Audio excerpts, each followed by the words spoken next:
Chapter 13. Tom's mind was made up now. He was gloomy and desperate. He was a forsaken, friendless boy, he said. Nobody loved him. When they found out what they had driven him to, perhaps they would be sorry. He had tried to do right and get along, but they would not let him, since nothing would do them but to be rid of him. Let it be so, and let them blame him for the consequences. Why shouldn't they? What right had the friendless to complain? Yes, they had forced him to it at last. He would lead a life of crime. There was no choice. By this time he was far down Meadow Lane, and the bell for school to take up tinkled faintly upon his ear. He sobbed. Now, to think he should never hear that old familiar sound any more. It was very hard, but it was forced on him. Since he was driven out into the cold world, he must submit, but he forgave them. Then the sobs came thick and fast. Just at this point he met his soul's sworn comrade, Joe Harper, hard-eyed, and with evidently a great and dismal purpose in his heart. Plainly here were two souls with but a single thought. Tom, wiping his eyes with his sleeve, began to blubber out something about a resolution to escape from hard usage and lack of sympathy at home by roaming abroad into the great world never to return, and ended by hoping that Joe would not forget him.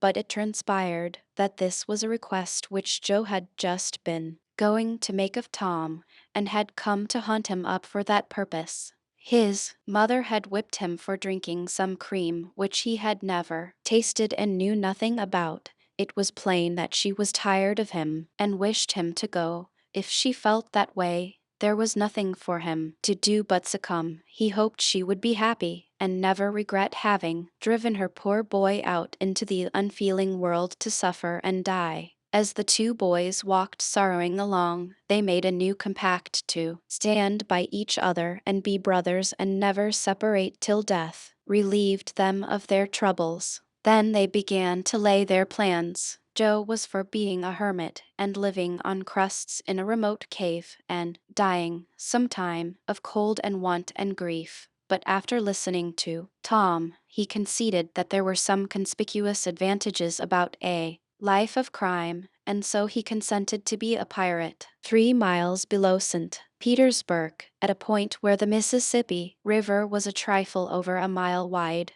there was a long, narrow, wooded island with a shallow bar at the head of it, and this offered well as a rendezvous. It was not inhabited. It lay far over toward the further shore, abreast a dense and almost wholly unpeopled forest. So Jackson's Island was chosen. Who were to be the subjects of their piracies was a matter that did not occur to them. Then they hunted up Huckleberry Finn, and he joined them promptly, for all careers were one to him. He was indifferent. They soon separated to meet at a lonely spot on the river bank 2 miles above the village at the favorite hour, which was midnight. There was a small log raft there which they meant to capture. Each would bring hooks and lines and such provision as he could steal in the most dark and mysterious way as became outlaws. And before the afternoon was done, they had all managed to enjoy the sweet glory of spreading the fact that pretty soon the town would hear something. All who got this vague hint were cautioned to be mum and wait. About midnight Tom arrived with a boiled ham and a few trifles, and stopped in a dense undergrowth on a small bluff overlooking the meeting place. It was starlight and very still. The mighty river lay like an ocean at rest. Tom listened a moment, but no sound disturbed the quiet. Then he gave a low, distinct whistle. It was answered from under the bluff. Tom whistled twice more. These signals were answered in the same way. Then a guarded voice said, "Who goes there?" "Tom Sawyer, the Black Avenger of the Spanish Main." "Name your names." "Huck Finn the Red-Handed, and Joe Harper the Terror of the Seas." Tom had furnished these titles from his favorite literature. "It is well. Give the countersign." Two hoarse whispers delivered the same awful words simultaneously to the brooding night. "Blood." Then Tom tumbled his ham over the bluff, and let himself down after it, tearing both skin and clothes to some extent in the effort. There was an easy, comfortable path along the shore under the bluff, but it lacked the advantages of difficulty and danger so valued by a pirate. The terror of the seas had brought a side of bacon and had about worn himself out with getting it there. Finn the red-handed had stolen a skillet and a quantity of half-cured leaf tobacco, and had also brought a few corn cobs to make pipes with, but none of the pirates smoked or chewed but himself. The Black Avenger of the Spanish Main said it would never do to start without some fire. That was a wise thought. Matches were hardly known therein that day. They saw a fire smoldering upon a great raft 100 yards above, and they went stealthily there and helped themselves to a chunk. They made an imposing adventure of it, saying, hissed, every now and then, and suddenly halting with finger on lip, moving with hands on imaginary dagger hilts, and giving orders in dismal whispers that if the foe stirred, to let him have it to the hilt, because dead men tell no tales. They knew well enough that the raftsmen were all down at the village laying in stores or having a spree, but still that was no excuse for their conducting this thing in an unpiratical way. They shoved off soon, Tom in command, Huck at the after oar and Joe at the forward. Tom stood amidships, gloomy-browed and with folded arms, and gave his orders in a low, stern whisper. Luff, and bring her to the wind. Aye, aye, sir. Steady, steady, why. Steady it is, sir. Let her go off a point. Point it is, sir. As the boys steadily and monotonously drove the raft toward a midstream, it was no doubt understood that these orders were given only for style, and were not intended to mean anything in particular. What sail's she carrying? Courses, topsails, and flying jib, sir. Send the Ariels up, lay out aloft. There, half a dozen of ye, for topmast stunsail. Lively, now. Aye, aye, sir. Shake out that maint'gallantsail. Sheets and braces. Now, my hearties. Aye, aye, sir. Helm a lee. Hard a port. Stand by to meet her when she comes. Port, port. Now, men, with a will. Sev why. Steady it is, sir. The raft drew beyond the middle of the river. The boys pointed her head right and then lay on their oars. The river was not high, so there was not more than a 2 or 3 mile current. Hardly a word was said during the next 3/4 of an hour. Now the raft was passing before the distant town. 2 or 3 glimmering lights showed where it lay, peacefully sleeping beyond the vague vast sweep of star-gemmed water, unconscious of the tremendous event that was happening. The Black Avenger stood still with folded arms, looking his last upon the scene of his former joys and his later sufferings, and wishing she could see him now, abroad on the wild sea, facing peril and death, with dauntless heart, going to his doom with a grim smile on his lips. It was but a small strain on his imagination to remove Jackson's Island beyond eyeshot of the village, and so he looked his last with a broken and satisfied heart. The other pirates were looking their last, too, and they all looked so long that they came near letting the current drift them out of the range of the island.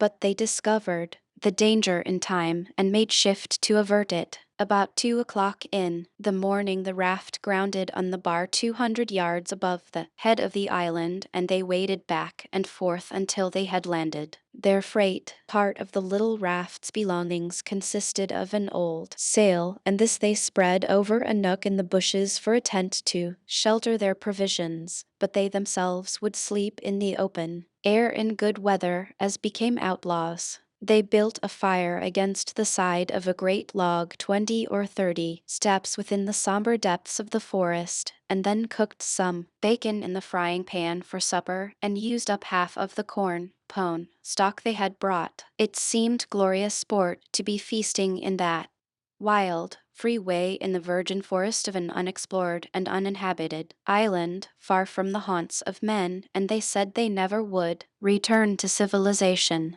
The climbing fire lit up their faces and threw its ruddy glare upon the pillared tree trunks of their forest temple and upon the varnished foliage and festooning vines. When the last crisp slice of bacon was gone and the last allowance of corn pone devoured, the boys stretched themselves out on the grass, filled with contentment. They could have found a cooler place, but they would not deny themselves such a romantic feature as the roasting campfire. "Ain't it gay?" said Joe. "It's nuts," said Tom. "What would the boys say if they could see us?" "Say? Well, they'd just die to be here, hey, Huggy?" "I reckon so," said Huckleberry. "Anyways, I'm suited. I don't want nothing better'n this. I don't ever get enough to eat, generally, and here they can't come and pick at a feller and bullyrag him so. It's just the life for me," said Tom. "You don't have to get up mornings, and you don't have to go to school and wash and all that. Blame foolishness. You see, a pirate don't have to do anything, Joe, when he's ashore, but a hermit he has to be praying considerable, and then he don't have any fun, anyway, all by himself that way." "Oh yes, that's so," said Joe, "but I hadn't thought much about it, you know. I'd a good deal rather be a pirate, now that I've tried it. You see," said Tom, "people don't go much on hermits nowadays, like they used to in old times, but a pirate's always respected. And a hermit's got to sleep on the hardest place he can find, and put sackcloth and ashes on his head, and stand out in the rain, and—" "What does he put sackcloth and ashes on his head for?" inquired Huck. "I dunno, but they've got to do it. Hermits always do. You'd have to do that if you was a hermit." "Derned if I would," said Huck. "Well, what would you do?" "I dunno, but I wouldn't do that." "Why, Huck, you'd have to. How'd you get around it?" "Why, I just wouldn't stand it. I'd run away." "Run away? Well, you would be a nice old slouch of a hermit. You'd be a disgrace." The red-handed made no response, being better employed. He had finished gouging out a cob, and now he fitted a weed stem to it, loaded it with tobacco, and was pressing a coal to the charge and blowing a cloud of fragrant smoke. He was in the full bloom of luxurious contentment. The other pirates envied him this majestic vice, and secretly resolved to acquire it shortly. Soon Huck said, "What does pirates have to do?" Tom said, "Oh, they have just a bully time. Take ships and burn them, and get the money and bury it in awful places in their island where there's ghosts and things to watch it, and kill everybody in the ships, make 'em walk a plank, and they carry the women to the island," said Joe. "They don't kill the women." "No," assented Tom, "they don't kill the women. They're too noble. And the women's always beautiful, too. And don't they wear the bullest clothes?" "Oh no, all gold and silver and diamonds," said Joe with enthusiasm. "Who?" said Huck. "Why, the pirates." Huck scanned his own clothing forlornly. "I reckon I ain't dressed fittin' for a pirate," said he, with a regretful pathos in his voice, "but I ain't got none but these." But the other boys told him the fine clothes would come fast enough, after they should have begun their adventures. They made him understand that his poor rags would do to begin with, though it was customary for wealthy pirates to start with a proper wardrobe. Gradually their talk died out, and drowsiness began to steal upon the eyelids of the little waifs. The pipe dropped from the fingers of the red-handed, and he slept the sleep of the conscience-free and the weary. The terror of the seas and the black avenger of the Spanish Main had more difficulty in getting to sleep. They said their prayers inwardly and lying down, since there was nobody there with authority to make them kneel and recite aloud. In truth, they had a mind not to say them at all, but they were afraid to proceed to such lengths as that, lest they may call down a sudden and special thunderbolt from heaven. Then at once they reached and hovered upon the imminent verge of sleep, but an intruder came now that would not down. It was conscience. They began to feel a vague fear that they had been doing wrong to run away, and next they thought of the stolen meat, and then the real torture came. They tried to argue it away by reminding conscience that they had purloined sweetmeats and apples scores of times, but conscience was not to be appeased by such thin plausibilities. It seemed to them, in the end, that there was no getting around the stubborn fact that taking sweetmeats was only hooking, while taking bacon and hams and such valuables was plain, simple stealing, and there was a command against that in the Bible. So, they inwardly resolved that so long as they remained in the business, their piracies should not again be sullied with the crime of stealing. Chapter 14. When Tom awoke in the morning, he wondered where he was. He sat up and rubbed his eyes and looked around. Then he comprehended.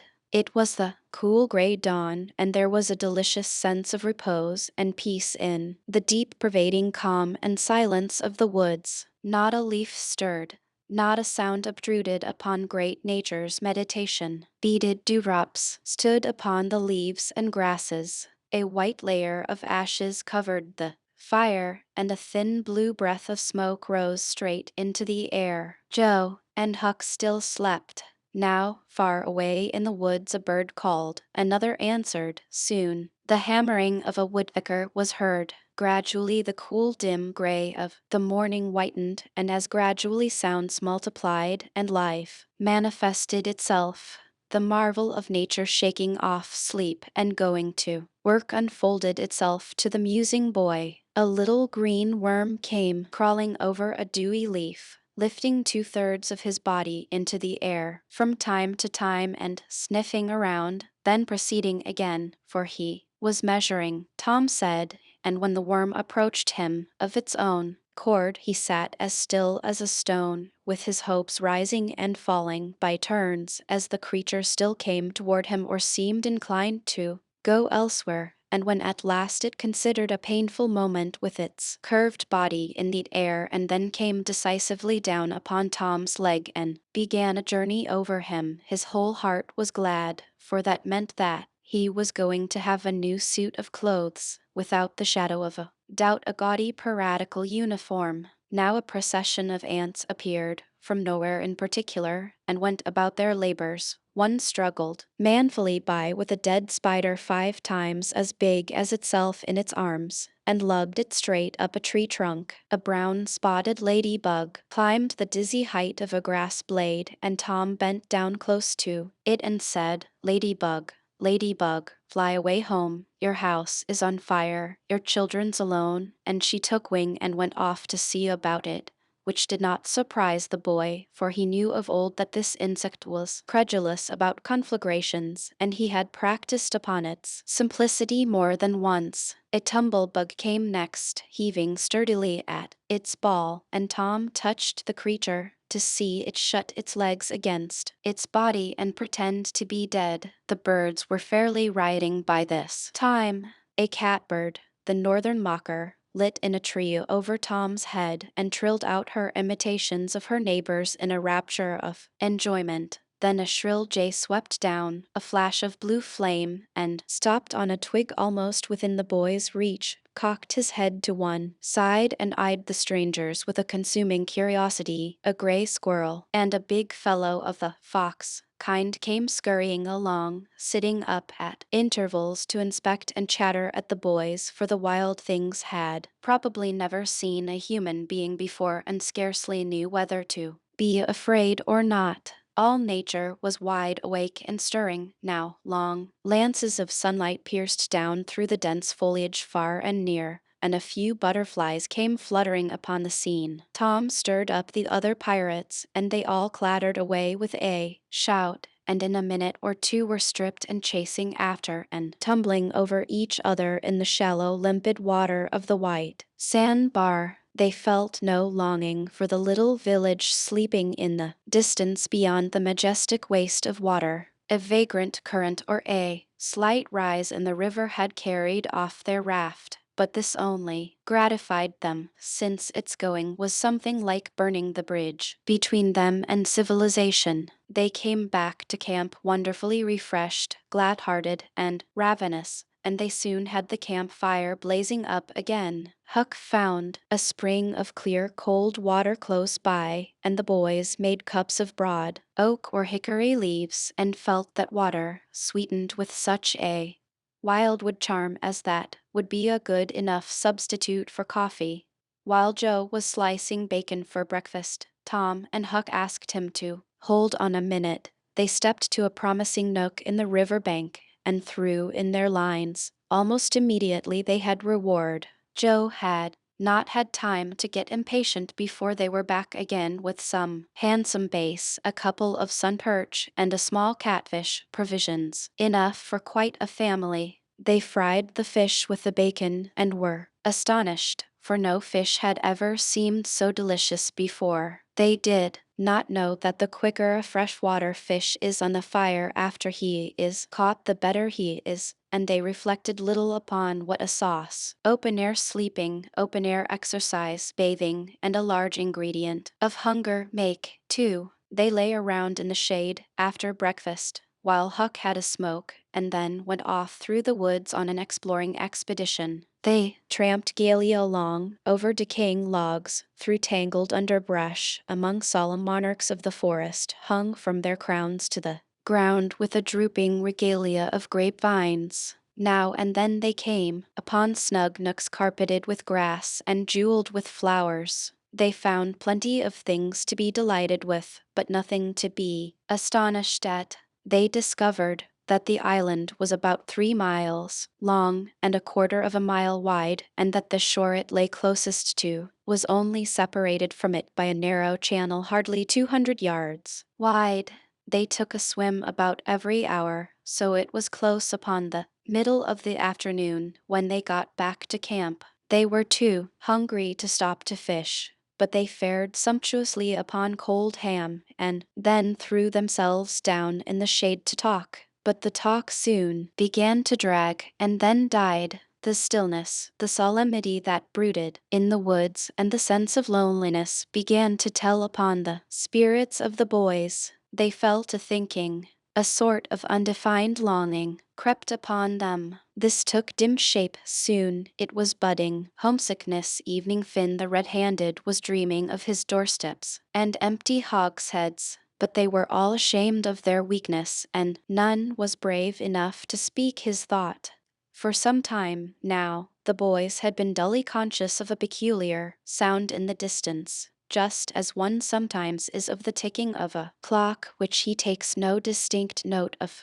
But now this mysterious sound became more pronounced and forced a recognition. The boys started, glanced at each other, and then each assumed a listening attitude. There was a long silence, profound and unbroken. Then a deep, sullen boom came floating down out of the distance. "What is it?" exclaimed Joe under his breath. "I wonder," said Tom in a whisper. "'Tain't thunder," said Huckleberry in an odd tone, "because thunder." "Hark," said Tom. "Listen, don't talk." They waited a time that seemed an age, and then the same muffled boom troubled the solemn hush. "Let's go and see." They sprang to their feet and hurried to the shore toward the town. They parted the bushes on the bank and peered out over the water. The little steam ferryboat was about a mile below the village, drifting with the current. Her broad deck seemed crowded with people. There were a great many skiffs rowing about or floating with the stream in the neighborhood of the ferryboat, but the boys could not determine what the men in them were doing. Soon a great jet of white smoke burst from the ferryboat's side, and as it expanded and rose in a lazy cloud, that same dull throb of sound was borne to the listeners again. "I know now," exclaimed Tom. "Somebody's drownded." "That's it," said Huck. "They done that last summer when Bill Turner got drownded. They shoot a cannon over the water, and that makes him come up to the top. Yes, and they take loaves of bread and put quicksilver in 'em and set 'em afloat, and wherever there's anybody that's drownded, they'll float right there and stop." "Yes, I've heard about that," said Joe. "I wonder what makes the bread do that." "Oh, it ain't the bread so much," said Tom. "I reckon it's mostly what they say over it before they start it out." "But they don't say anything over it," said Huck. "I've seen 'em and they don't." "Well, that's funny," said Tom. "But maybe they say it to themselves." "Of course they do. Anybody may know that." The other boys agreed that there was reason in what Tom said, because an ignorant lump of bread, uninstructed by an incantation, could not be expected to act very intelligently when set upon an errand of such gravity. "By jings, I wish I was over there now," said Joe. "I do too," said Huck. "I'd give heaps to know who it is." The boys still listened and watched. Soon a revealing thought flashed through Tom's mind, and he exclaimed, "Boys, I know who's drowned. It's us." They felt like heroes in an instant. Here was a gorgeous triumph. They were missed. They were mourned. Hearts were breaking on their account. Tears were being shed, accusing memories of unkindness to these poor, lost lads were rising up, and unavailing regrets and remorse were being indulged. And best of all, the departed were the talk of the whole town, and the envy of all the boys, as far as this dazzling notoriety was concerned. This was fine. It was worth while to be a pirate, after all. As twilight drew on, the ferryboat went back to her accustomed business, and the skiffs disappeared. The pirates returned to camp. They were jubilant with vanity over their new grandeur and the illustrious trouble they were making. They caught fish, cooked supper and ate it, and then fell to guessing at what the village was thinking and saying about them, and the pictures they drew of the public distress on their account were gratifying to look upon from their point of view. But when the shadows of night closed them in, they gradually ceased to talk and sat gazing into the fire, with their minds evidently wandering elsewhere. The excitement was gone now, and Tom and Joe could not keep back thoughts of certain persons at home who were not enjoying this fine frolic as much as they were. Misgivings came. They grew troubled and unhappy. A sigh or two escaped unawares soon. Joe timidly ventured upon a roundabout feeler as to how the others may look upon a return to civilization. "Not right now." But Tom withered him with derision. Huck, being uncommitted as yet, joined in with Tom, and the waver quickly explained and was glad to get out of the scrape with as little taint of chicken-hearted homesickness clinging to his garments as he could. Mutiny was effectually laid to rest for the moment. As the night deepened, Huck began to nod and soon to snore. Joe followed next. Tom lay upon his elbow motionless for some time, watching the two intently. At last he got up cautiously on his knees and went searching among the grass and the flickering reflections flung by the campfire. He picked up and inspected several large semi-cylinders of the thin white bark of a sycamore, and finally chose two which seemed to suit him. Then he knelt by the fire and painfully wrote something upon each of these with his red keel. One he rolled up and put in his jacket pocket, and the other he put in Joe's hat and removed it to a little distance from the owner.